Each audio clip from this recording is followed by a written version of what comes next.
There are habits you are proud of breaking, and then there are habits you don't even realize are breaking you. That is the dangerous part. Because the habits that destroy a life rarely arrive looking dangerous. They don't knock on your door and announce, "I'm here to ruin your future."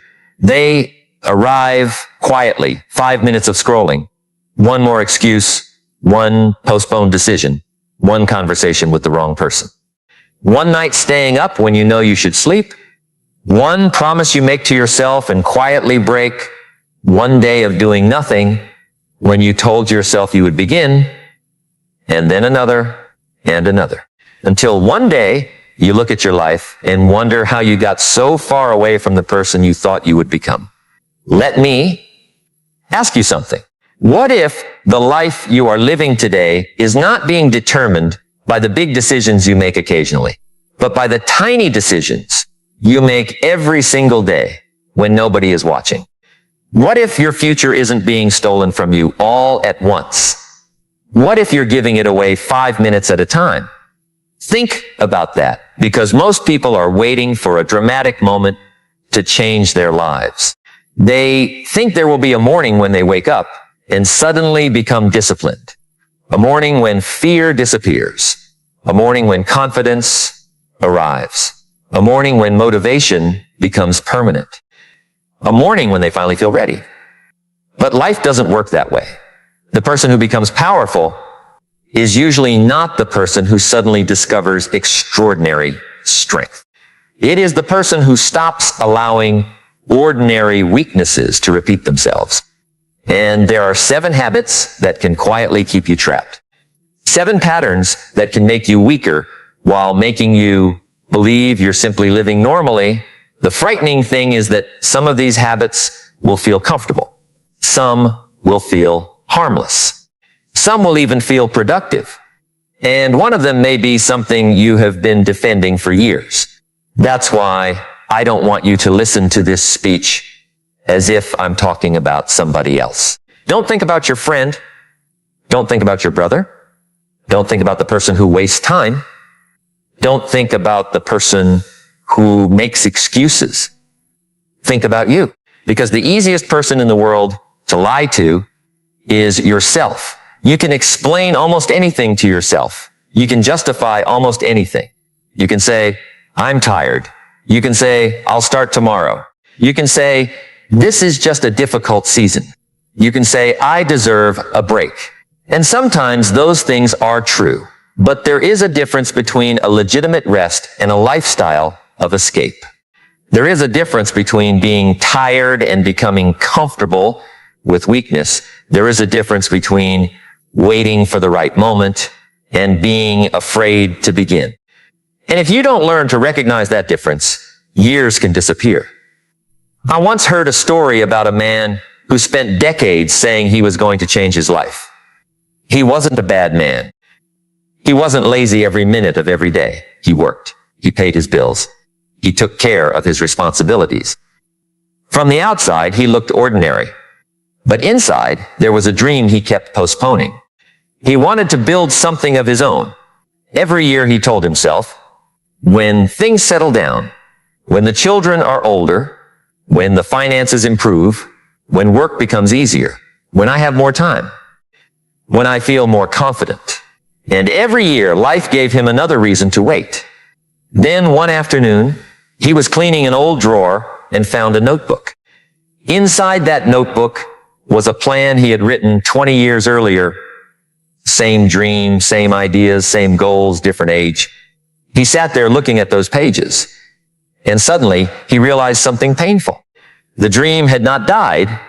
He had simply kept postponing the person who was supposed to pursue it. That is a different kind of tragedy, because sometimes the greatest loss isn't failure. Sometimes the greatest loss is discovering that you could have tried. And this brings us to the first habit, the habit of postponing your life. You may call it procrastination. But procrastination is often deeper than poor time management. Sometimes procrastination is fear wearing a calendar. You say, "I'll do it tomorrow," because tomorrow feels emotionally safer than today. Today requires you to risk rejection. Today requires you to discover whether you're actually capable. Today requires effort. Tomorrow requires nothing. Tomorrow allows you to keep the fantasy of who you could become without confronting the reality of what you are willing to do. That's why procrastination can become addictive. It gives you temporary relief. You avoid the uncomfortable task, your anxiety drops, you feel better, and your brain learns something. Avoidance works not permanently, but immediately. And the human mind is extremely vulnerable to immediate rewards. That's why a person can know exactly what they should do and still do the opposite. They know they should study. They scroll. They know they should exercise. They lie down. They know they should build the business. They watch another video. They know they should make the call. They wait. And every time they choose immediate comfort, they train themselves to become the kind of person who escapes discomfort. That is why the battle is bigger than the task. You're not simply deciding whether to work for an hour. You're deciding who you are becoming. Every action is a vote. Every delay is a vote. Every excuse is a vote. Every disciplined decision is a vote. You are voting for an identity. And eventually, the votes become your character. Think about a person who says, "I'm not disciplined." Maybe that person has repeated the statement so many times that they no longer question it. But discipline is not a personality trait handed to a lucky few. Discipline is repeatedly doing what matters when you don't feel like doing it. The first time is difficult. The 100th time is different. Not because the task magically became easier, but because you became different. You trained yourself. And that is the secret most people miss. You don't wait to become disciplined before you act. You act, and through action you become disciplined. You don't wait to become confident before you begin. You begin, survive discomfort, learn, improve, and confidence begins to grow. You don't wait to become fearless. You move while fear is still there. That's how strength is built. But procrastination doesn't just steal hours. It steals evidence that you can trust yourself. And self-trust is one of the most valuable forms of confidence a person can possess. When you repeatedly promise yourself something and fail to follow through, eventually your own mind stops believing you. You say, "Tomorrow I'll start." And somewhere inside, another voice says, "You've said that before." You say, "This time will be different." And the voice remembers. That's why broken promises to yourself are more expensive than they appear. Nobody else may know. Nobody else may punish you. But your subconscious keeps score. Every time you keep a promise to yourself, you strengthen self-respect. Every time you break one unnecessarily, you weaken it. And this is why the smallest disciplined action can become powerful. Get up when you said you would. Finish what you started. Put the phone down. Do the difficult hour. Make the uncomfortable call. Drop the first page. Walk into the gym. Open the book. Take the first step.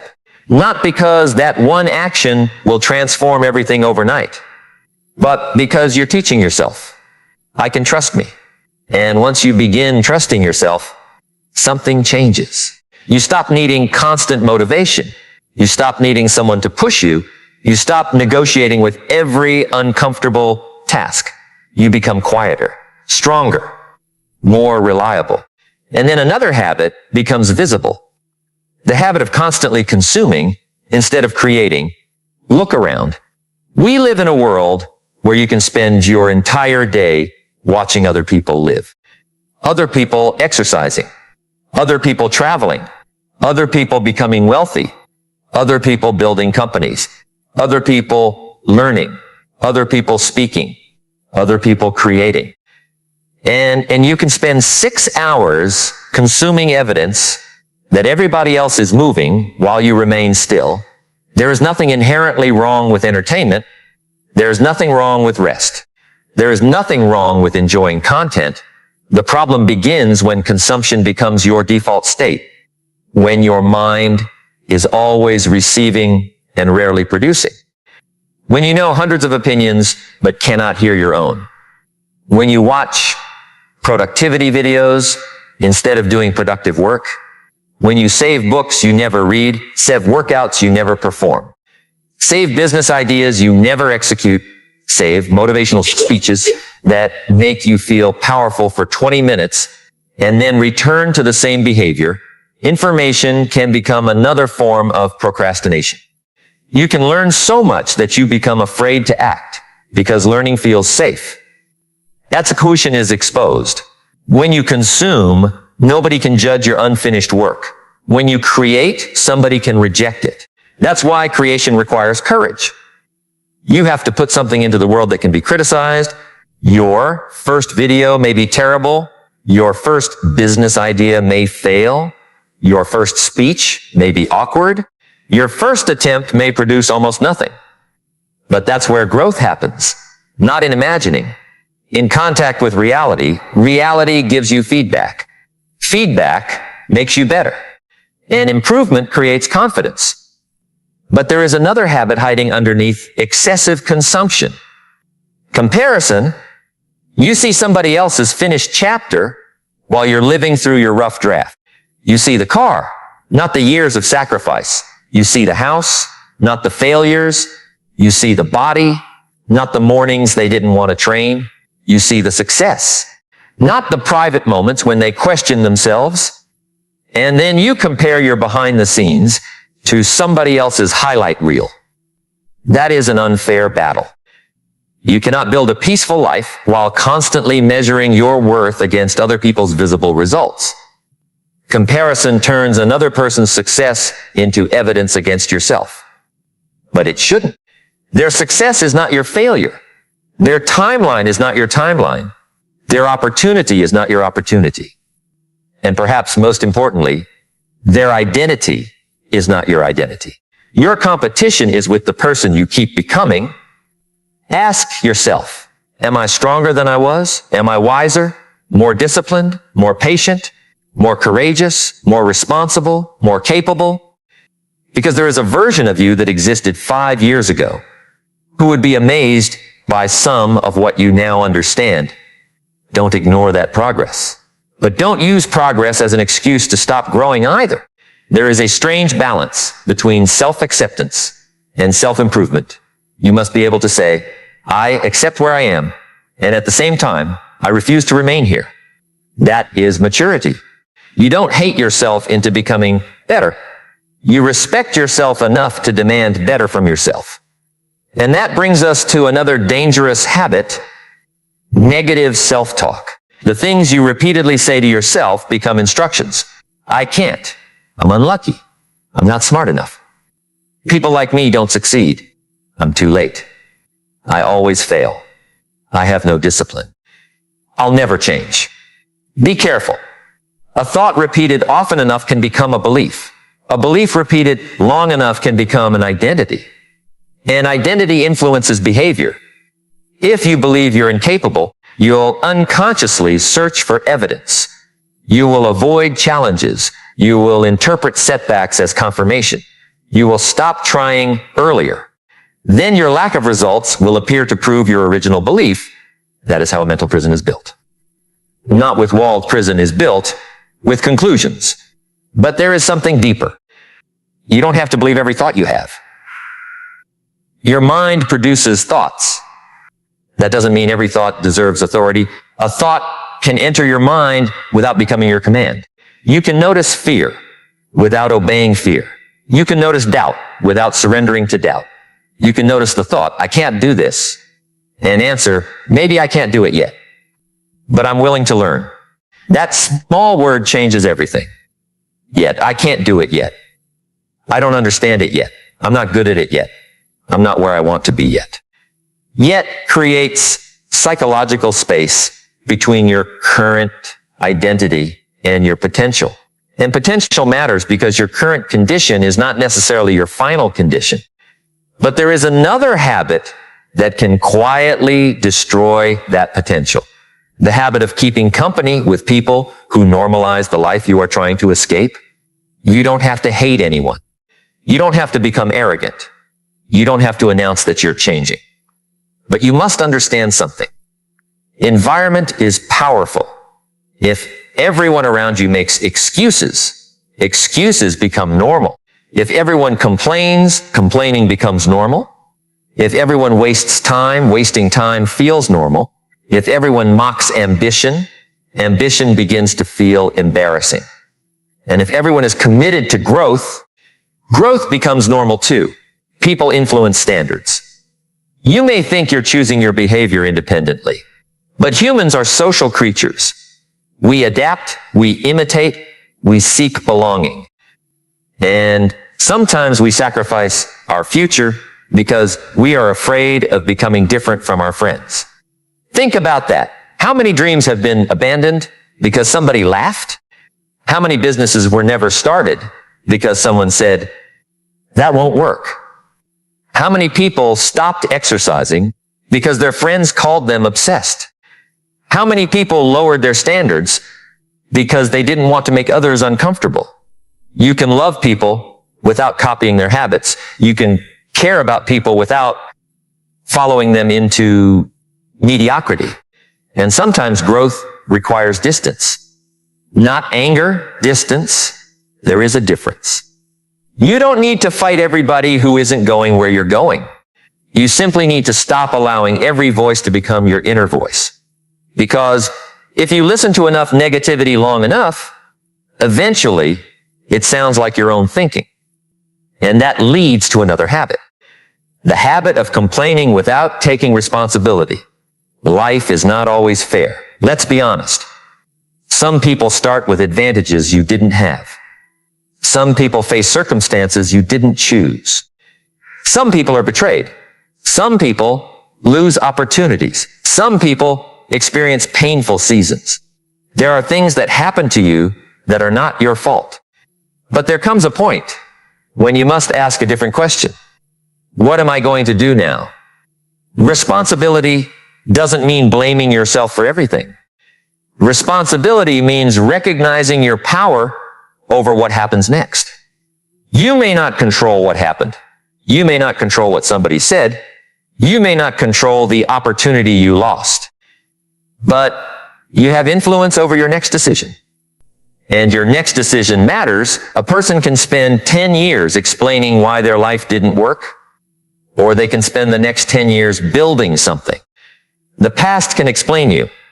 It does not have to imprison you. There was a woman who lost almost everything after trusting the wrong business partner. For months, she told everyone the same story. How she was betrayed, how unfair it was, how she didn't deserve it. And she was right. She didn't deserve it. But being right wasn't rebuilding her life. One day, someone asked her a question she didn't want to hear. If you keep telling this story for another 5 years, what will your life look like? She became silent because the question changed the timeline. She had been thinking about yesterday. The question forced her to think about 5 years from now. She realized that responsibility wasn't saying the betrayal was acceptable. Responsibility was refusing to let the betrayal become the rest of her life. She started again, small, very small. She learned, worked, failed, learned again, and eventually built something new. Not because the pain disappeared, but because she stopped making pain the architect of her future. That's what resilience really is. Not pretending you weren't hurt. Not pretending everything is fine. Resilience is saying, this happened. It affected me. It hurt me. But it does not get unlimited authority over what happens next. And maybe you need to hear that.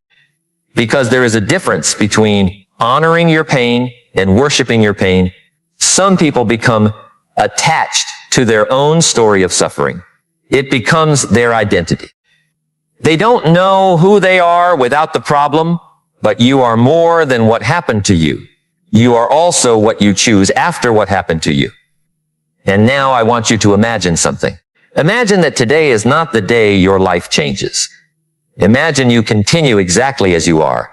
Same sleep schedule, same distractions, same people, same excuses, same emotional reactions, same spending. Same procrastination, same avoidance, same negative thoughts. Nothing dramatic happens. That's the point. Nothing dramatic.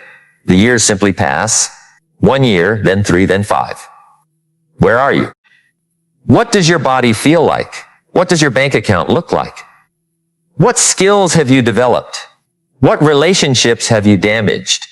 What dreams are still sitting inside that notebook? What opportunities will no longer be available because you waited? And now reverse it. Imagine 5 years of disciplined small decisions. Not perfection. Consistency.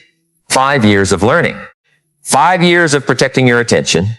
5 years of becoming more financially responsible. 5 years of training your body. 5 years of reading. 5 years of building a skill. 5 years of choosing better people. 5 years of keeping promises to yourself. You don't need to become extraordinary tomorrow. You need to understand what ordinary decisions become when repeated for years. That is the compound effect. People want dramatic results, but extraordinary lives are often built through undramatic days. A person becomes financially secure through thousands of small decisions. A person becomes physically strong through thousands of repetitions. A person becomes knowledgeable through thousands of pages. A person becomes trustworthy through thousands of kept promises. And a person becomes weak the same way. Small compromises, repeated small excuses, repeated small distractions, repeated small lies, repeated small acts of cowardice, repeated. Eventually, the small thing isn't small anymore. It has become you. That's why you must be careful about what you practice, because you are always practicing something, even when you think you're doing nothing. You're practicing attention, you're practicing avoidance, you're practicing patience, you're practicing impatience, you're practicing courage, you're practicing fear, you're practicing discipline, you're practicing escape. The question is not whether you are being trained. The question is, who is training you? Your environment, your phone, your fears, your habits, or you? And this leads into one of the most destructive habits of all. Constant distraction. Your attention is your life. Ride that again mentally. Your attention is your life. Where your attention goes, your life goes. If you give your best attention to meaningless things, don't be surprised when meaningful things receive whatever energy remains. You cannot build a meaningful life with leftover attention. Yet many people wake up and immediately surrender their minds. Notifications, moss, videos, argument, news, opinions, other people's priorities before they've even asked themselves what matters today. And then they spend the day reacting. At night they feel exhausted, but they cannot explain what they accomplished. They were busy, but busy is not the same as effective. Noise is not progress. Movement is not direction. You can run all day and still be running in circles. One of the most powerful things you can do is decide what deserves your attention before the world decides for you. You don't need a perfect morning routine. You need intention. Now what matters? Protect it, because attention is finite. You can spend it on everything, or you can spend it on what matters. And when you begin protecting attention, something surprising happens. Your mind becomes quieter. You start thinking again. You notice ideas. You notice emotions. You notice patterns. You notice how often you reach for your phone when you're uncomfortable. And that's important, because distraction isn't always about entertainment.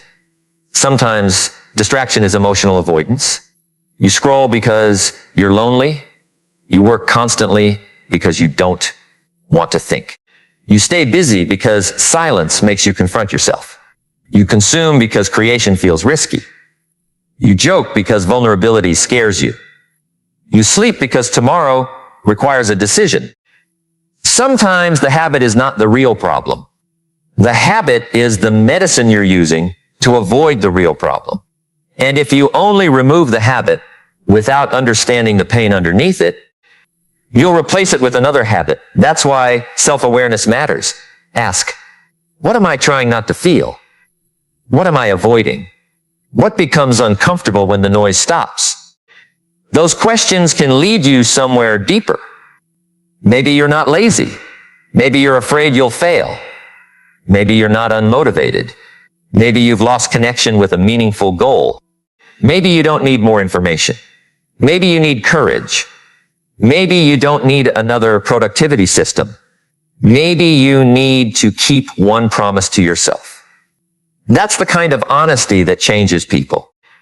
Not motivational slogans. Honesty. And then comes another habit that people rarely recognize, living for short-term pleasure at the expense of long-term freedom. The world is designed to make immediate pleasure incredibly easy. You can buy something instantly, eat something instantly, watch something instantly, get entertainment instantly, get stimulation instantly. You can avoid almost every uncomfortable feeling instantly. But freedom usually works differently. Freedom is delayed. You sacrifice today, so tomorrow has more options. You save instead of spending everything. You study instead of entertaining yourself every evening. You train instead of staying comfortable.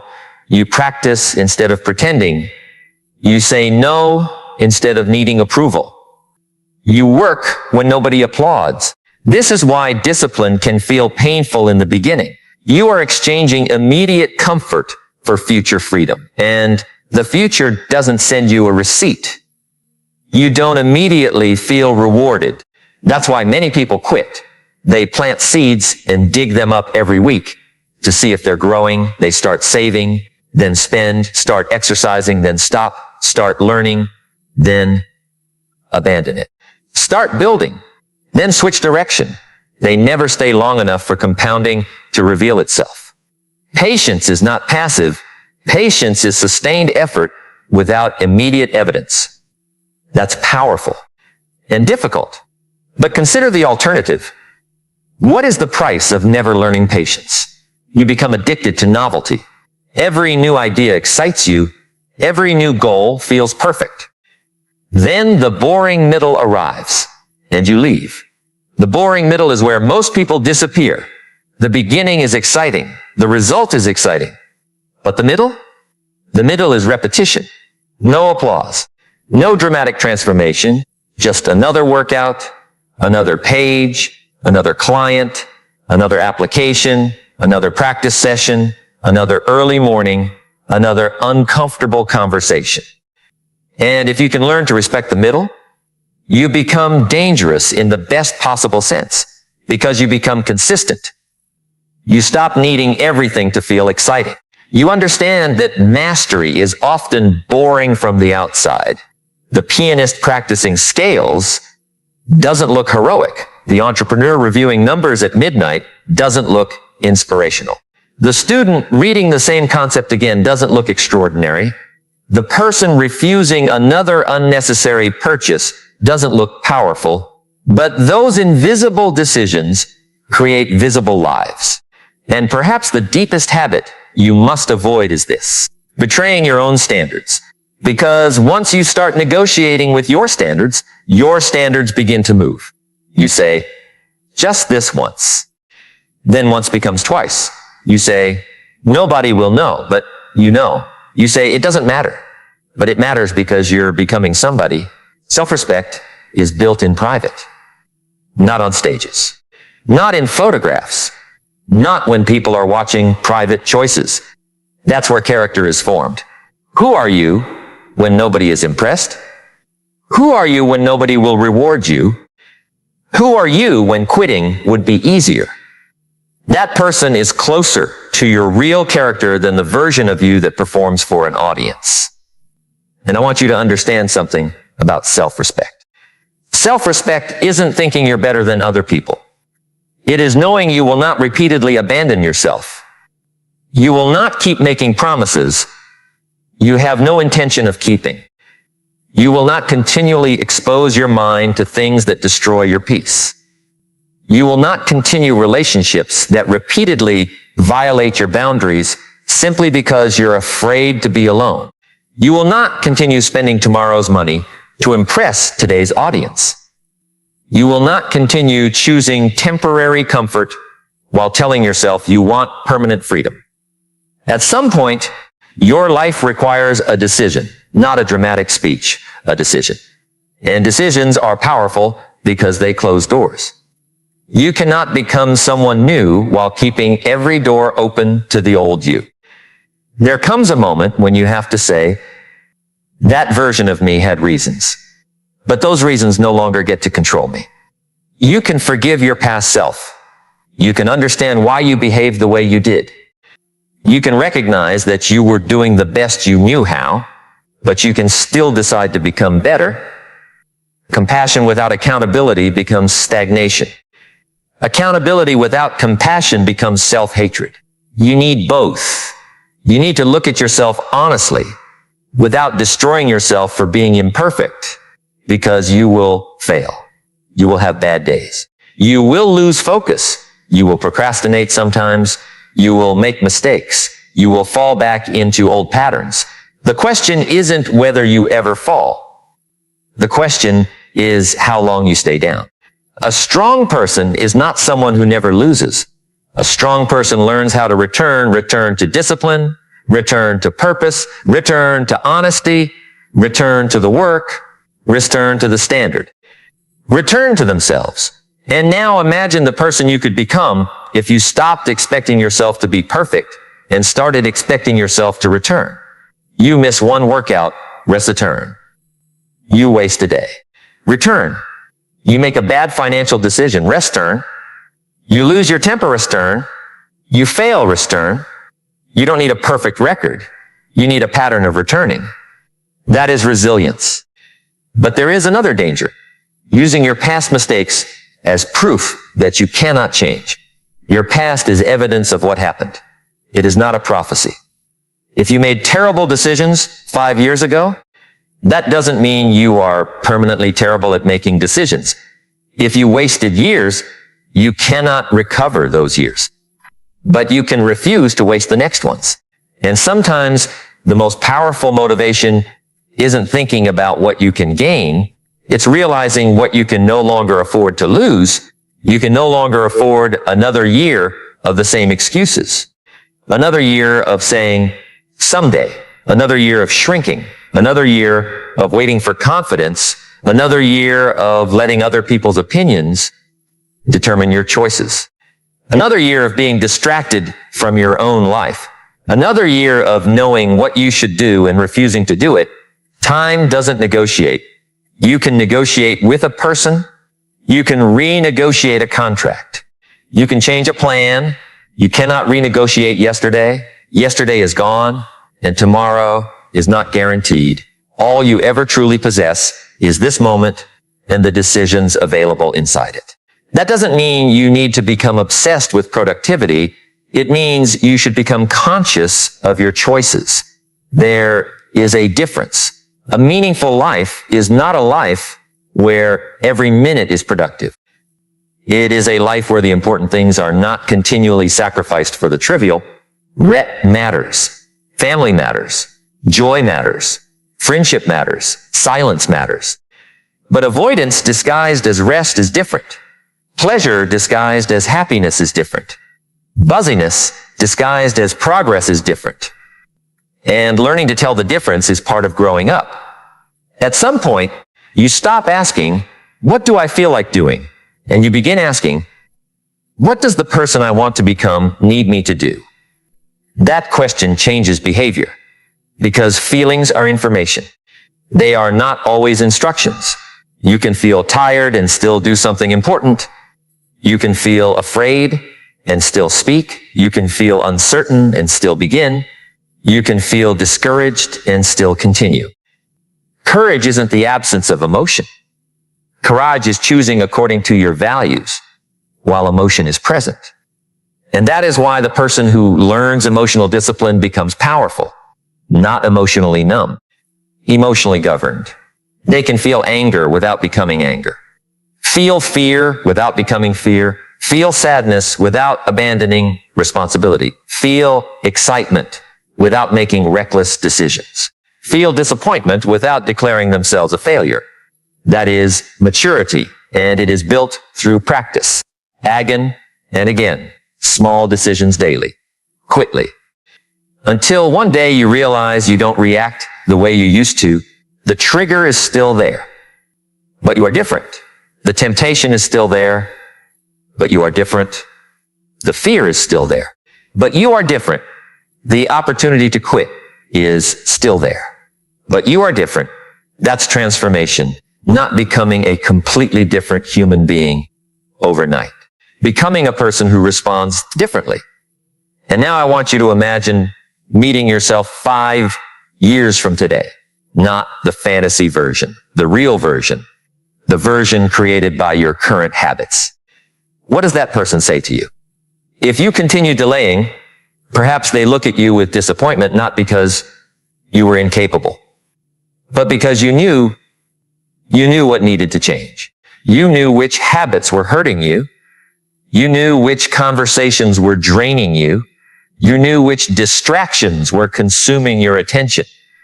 You knew which opportunities you were avoiding. You knew. And knowing without acting has a cost.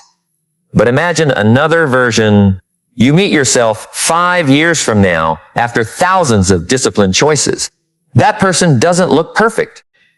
But there is something different in their eyes. Confidence. Not arrogance. Evidence. They have evidence that they can trust themselves.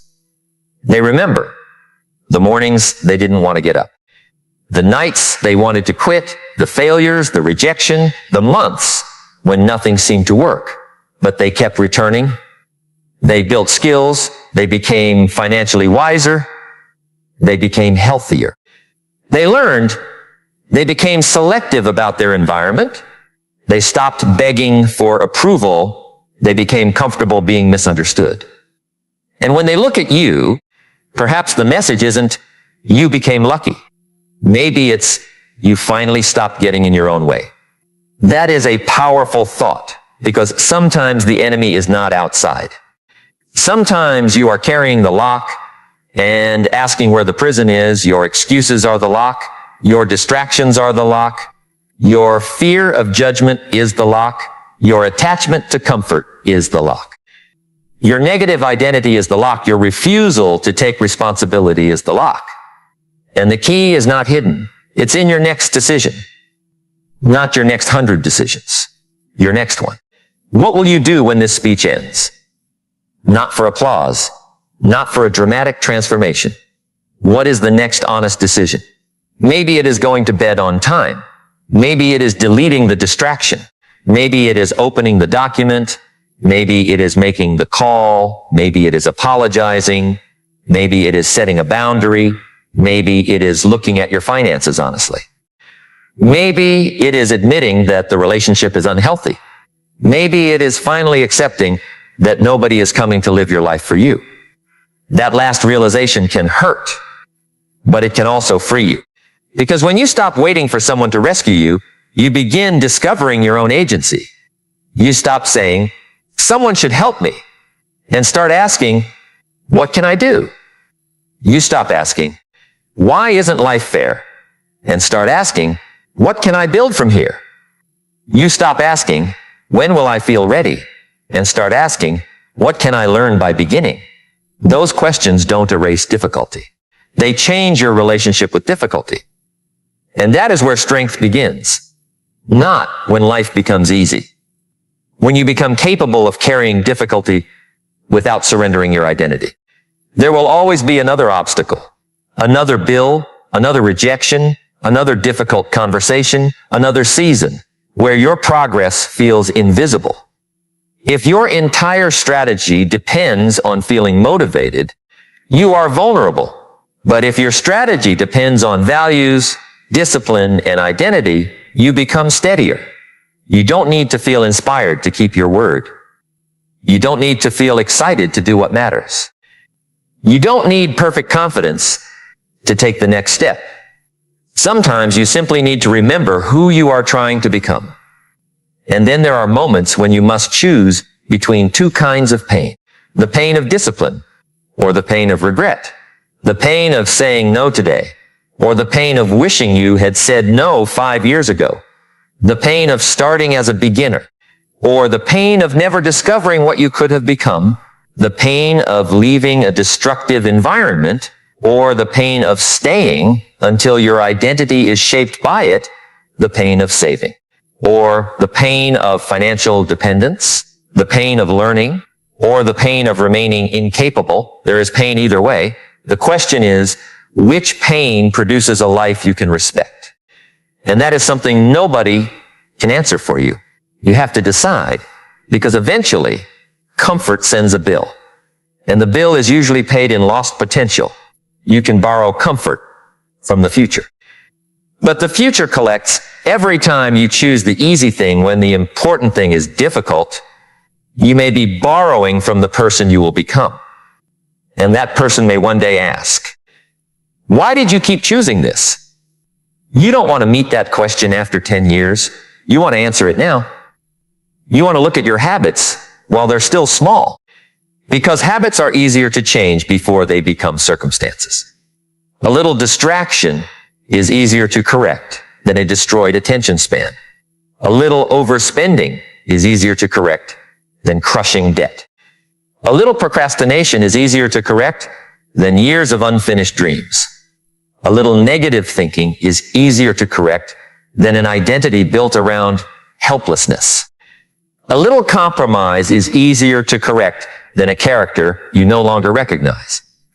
So don't wait for the consequences to become dramatic before you take the warning seriously. The warning is the discomfort you already feel.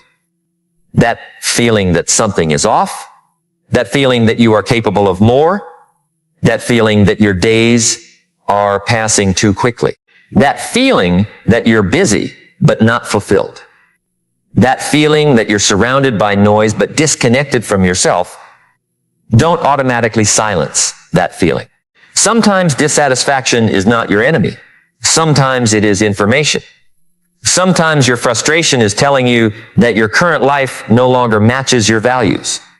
Listen, but don't merely complain. Translate the feeling into action, because awareness without action becomes another form of entertainment. You can understand yourself endlessly and still remain unchanged. At some point, insight must become behavior, and behavior must become consistency, and consistency must become character, and character eventually shapes destiny. That's the progression. A thought becomes a decision becomes an action repeated becomes a habit repeated becomes a character trait. Character shapes the direction of a life. So be careful what you repeat, because repetition is not neutral. You are building something every day, even today. Maybe you think today is insignificant. It isn't. No single brick looks like a house, but a house is built from bricks.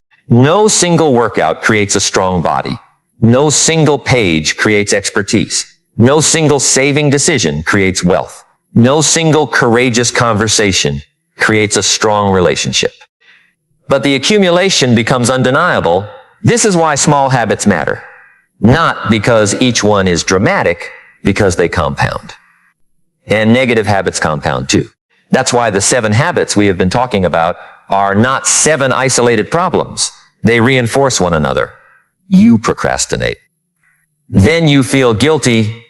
Guilt creates negative self-talk. Negative self-talk weakens confidence. Weak confidence makes you avoid challenges.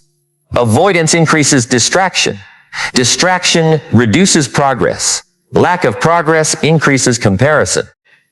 Comparison creates discouragement. Discouragement creates more avoidance, and the cycle continues. But the opposite cycle exists. You keep one small promise. Self-trust grows. Self-trust creates confidence. Confidence makes action easier. Action creates progress. Progress creates hope. Hope makes consistency easier. Consistency creates results. Results reinforce identity. And identity influences future decisions. One cycle takes you downward, the other takes you upward. The turning point can be surprisingly small. One decision, one boundary, one disciplined morning, one honest conversation, one refusal to return to an old pattern, and sometimes that is all you have, one decision. Use it because you don't need to fix your entire life tonight. You need to stop making it worse. That is a powerful beginning. Stop the bleeding. Stop feeding the habit. Stop giving the distraction unlimited access. Stop negotiating with the same excuse. Stop defending the behavior that keeps producing the result you hate. You don't have to know every step after that. You need enough courage for the next step, and then another, and another. There will be days when you feel powerful. There will be days when you feel nothing. There will be days when you are proud of yourself. There will be days when you disappoint yourself. Don't build your identity around either feeling. Build it around returning to your principles. Because feelings change. Principles can remain. And perhaps the greatest form of personal freedom is reaching a point where your standards are no longer dependent on your mood. You do what matters because it matters. You tell the truth because it is who you are. You protect your time because your life matters. You work because your future matters. You rest because your body matters. You learn because your mind matters. You choose your environment because your character matters. You say no because your values matter. You keep your promises because your self-respect matters. And when you begin living that way, something strange happens. You become less interested in proving yourself. You become more interested in building yourself. That is a major shift. Proving yourself is external. Building yourself is internal. When you're proving, you're asking, did they notice? Do they approve? Did they like it? Did they recognize me? When you're building, you're asking, did I improve? Did I learn? Did I keep my word? Did I move forward? Did I become stronger? That shift can save you years because external validation is an unstable foundation. Today they applaud. Tomorrow they criticize. Today they notice you. Tomorrow they ignore you. If your identity depends on applause, your confidence will rise and fall with strangers. Build something deeper. And this is where I want to return to the habit of comparison. Because comparison isn't just about jealousy. Sometimes comparison is a way of avoiding responsibility. You look at someone else and say, they had better opportunities. Maybe they had more support. Maybe they started earlier. Maybe they're naturally talented. Maybe. But none of those statements answer the most important question. What am I going to do with what I have? You cannot control the starting line, but you can influence the next mile. And if you spend your entire life staring at somebody else's lane, you may crash in your own. Look forward, not because other people don't matter, because your life requires your attention. Your family needs the best version of you. Your future needs the best version of you. The people you will eventually help may need the skills you haven't developed yet. There are opportunities that can only be reached by becoming somebody capable of handling them. That's another reason to grow. Not just for yourself, for the people your future self will influence. Imagine the person you could help because you decided to learn. Imagine the family you could support because you decided to become financially responsible. Imagine the child who watches you keep your promises. Imagine the employee you encourage because you survived your own difficult season. Imagine the person who hears your story and realizes they can begin again. Your growth doesn't stop with you. Character is contagious too. Just as negativity spreads, discipline spreads, courage spreads, responsibility spreads, calm spreads, integrity spreads. When one person changes the standard, other people sometimes discover that a higher standard is possible. So don't underestimate your private transformation. You may think nobody notices. Someone will. Maybe not today. Maybe not in the way you expect. But the person you become changes the people around you. And that is why you must protect yourself from the habit of quitting whenever progress becomes invisible. Invisible progress is still progress. Roots grow underground before trees become visible. Your skill may be developing before anyone notices. Your discipline may be forming before results appear. Your confidence may be strengthening through tiny private victories. Don't confuse lack of applause with lack of growth. There are seasons when you work quietly. Those seasons matter. But there is another side. Sometimes you're not in a season of invisible growth. Sometimes you're simply avoiding the work. Be honest enough to tell the difference. That's maturity too. Don't romanticize stagnation. Don't call it waiting for the right time when you're afraid. Don't call it protecting your peace when you're avoiding an important conversation. Don't call it rest when you've been escaping for 6 months. Don't call it research when you're afraid to launch. Language can become a hiding place. You can rename a problem without solving it. So ask yourself, what am I calling this? And what is it actually? That question can break denial because denial is expensive. Reality may hurt, but reality gives you something denial cannot a place to begin. If your finances are bad, look. If your health is declining, look. If your relationship is broken, look. If your discipline is weak, look. If your attention is fragmented, look. If your dream is dying, look. Look without excuses, not to punish yourself. To understand the terrain, you cannot change what you refuse to see. And maybe that's why the first step isn't action. Maybe the first step is honesty. The courage to sit alone with yourself and say, this is where I am. Not where you pretend to be. Not where you wish you were. Where you actually are. Then ask, where do I want to be?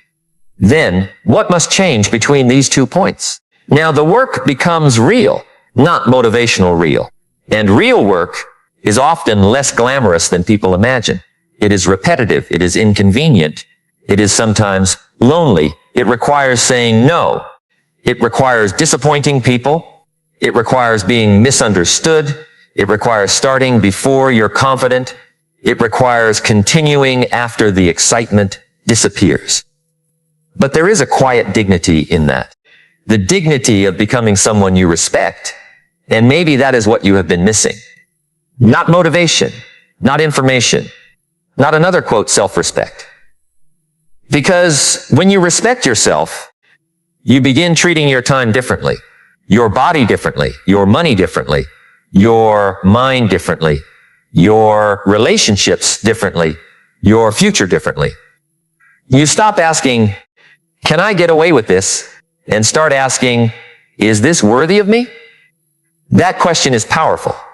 Not because you're better than anyone, because you finally understand the value of your life. And your life is finite. You don't get unlimited mornings. You don't get unlimited conversations. You don't get unlimited opportunities. You don't get unlimited energy. At some point, the clock stops.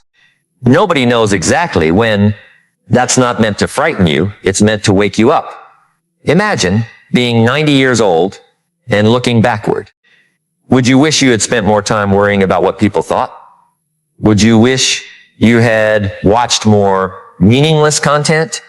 Would you wish you had delayed more? Would you wish you had protected your excuses?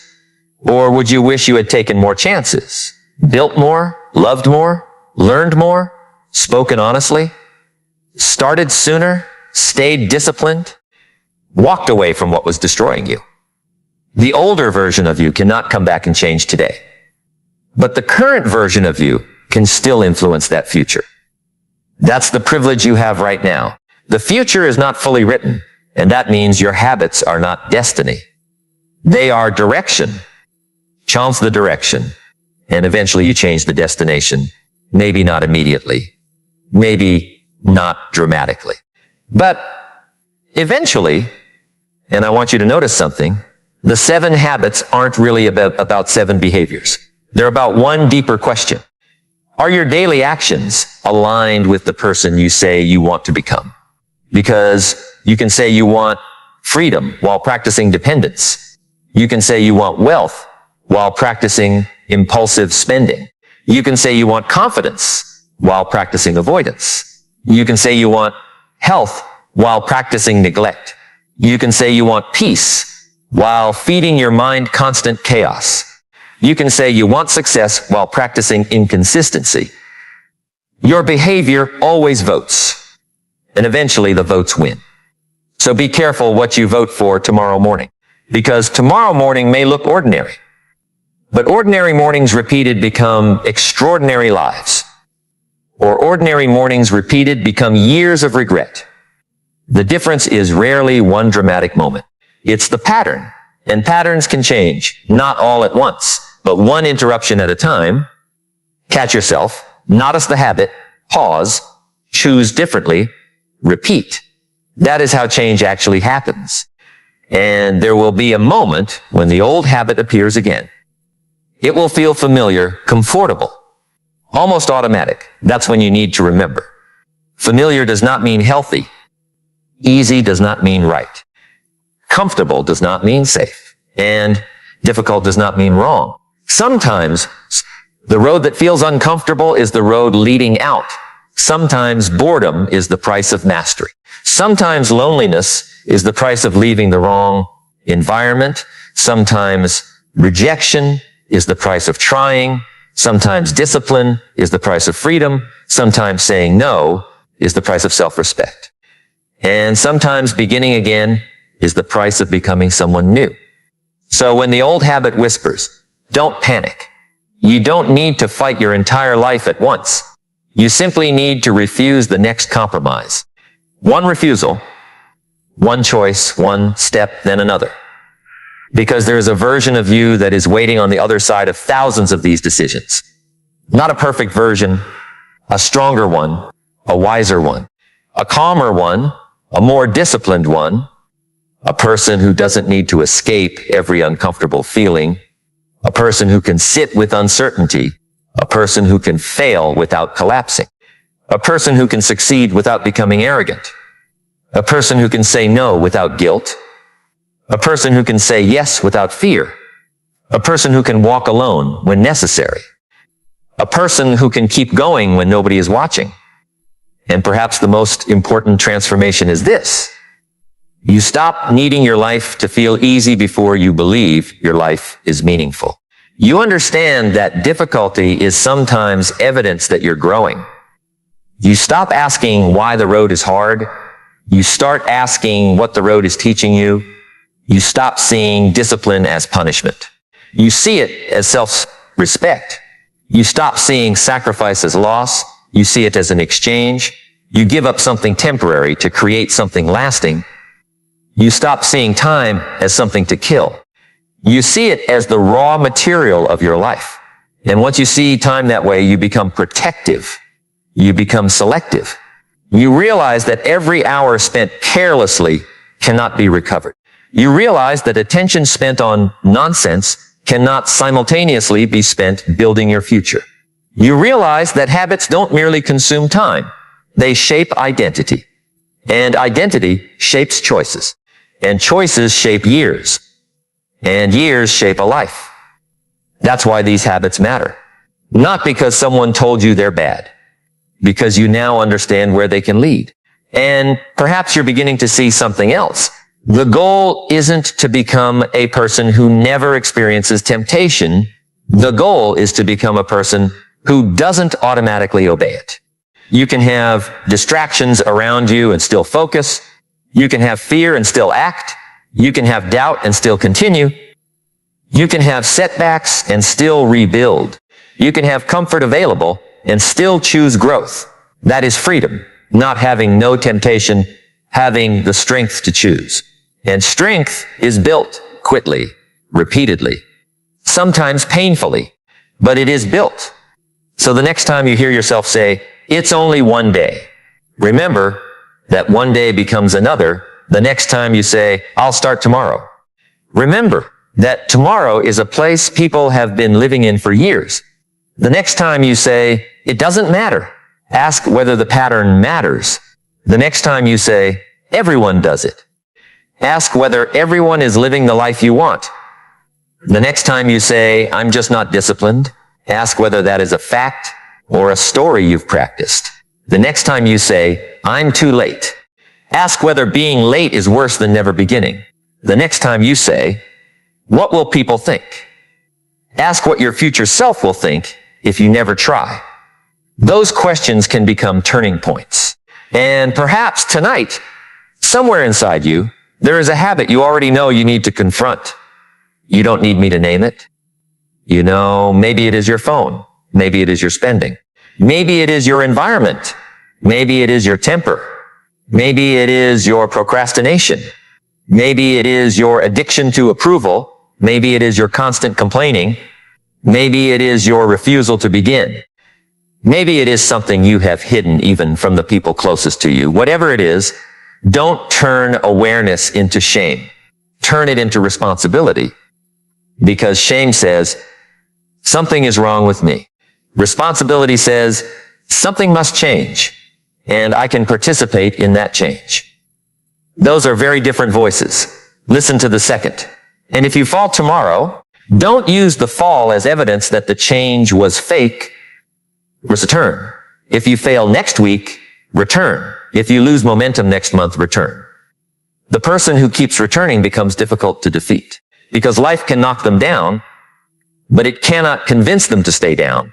And maybe that is the deeper lesson hiding underneath all of this. Your greatest enemy may not be failure. It may be resignation. The moment you decide, this is just who I am. This is just how my life is. People like me don't change. That opportunity is gone. It's too late. That is the moment possibility begins to shrink. But as long as you can say, I can learn, I can rebuild, I can change this pattern, I can take responsibility, I can begin again. There is movement, and movement matters, even a small movement. Because a ship changing direction by a few degrees does not look dramatic at the beginning, but hundreds of miles later, it is somewhere completely different. Your habits work the same way. A small change in your daily direction may not impress anyone today, but give it years, let it compound, and your life may become almost unrecognizable. So think carefully about the direction of your ordinary days, not your dreams, your days, because dreams don't build lives. Days do. Your dream says you want freedom.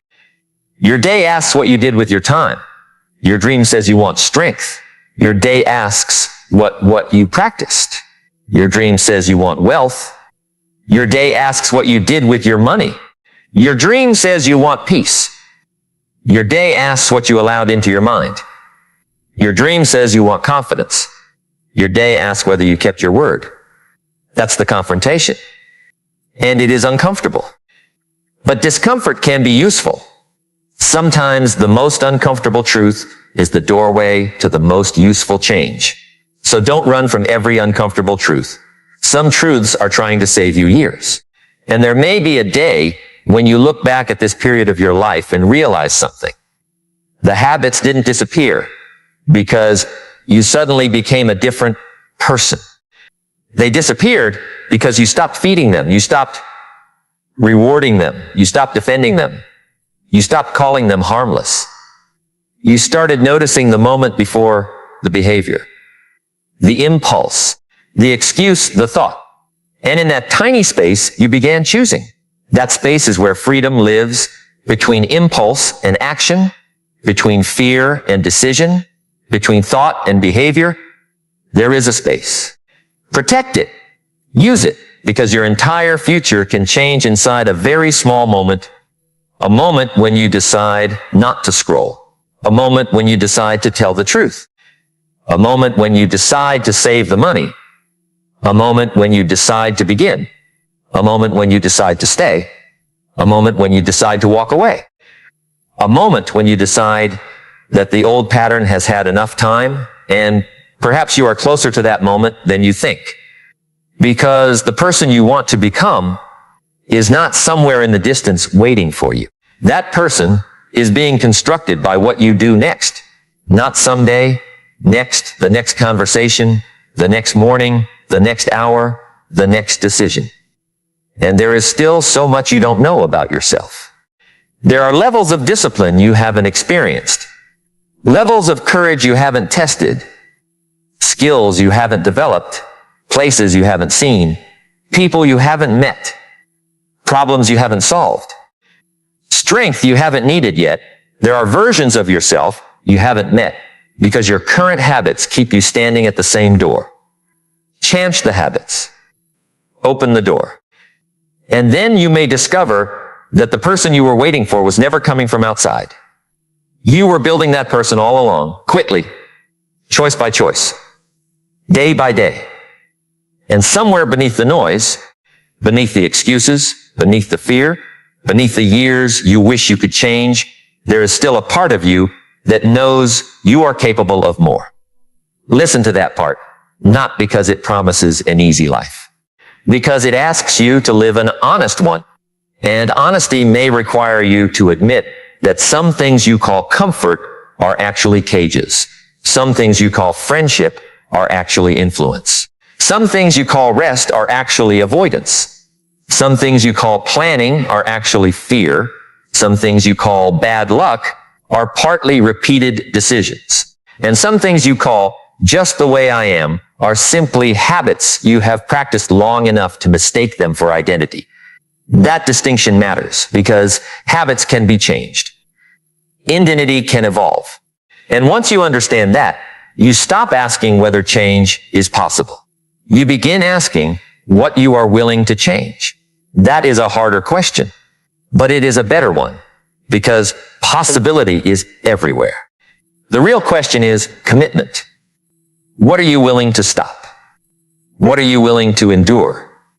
What are you willing to sacrifice? What are you willing to repeat? What are you willing to become? And there may be no answer tonight.